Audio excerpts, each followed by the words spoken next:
A scuba trip that Darlene Sturbins took on Tuesday took a turn for the worst.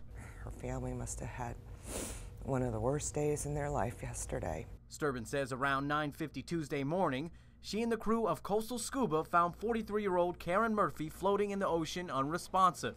An employee of Coastal Scuba pulled Murphy onto the boat, and that's when Sturbins, a registered nurse, started trying to revive her. But Sturbins says that's when Coastal Scuba's crew failed to act. I said, "Did you call the Coast Guard?" And that's when he said no. The Coast Guard says they were called sometime after 10. That's at least 10 minutes after Sturbins says Murphy was found.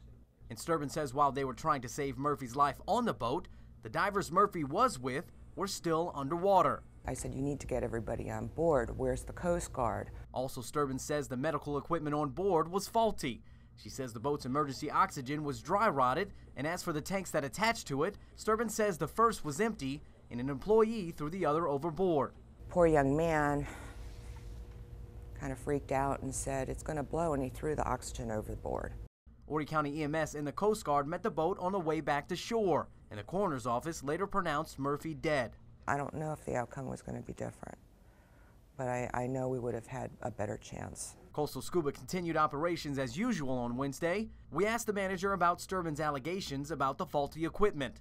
The manager said they couldn't comment, but they are cooperating with the investigation. At this time, the U.S. Coast Guard is doing an investigation, and the coroner, I believe, is doing an autopsy to determine what the possible cause of death was. And when asked if they had any other diving-related deaths, it happens occasionally in this business. If you've been in it long enough, it can occur from time to time.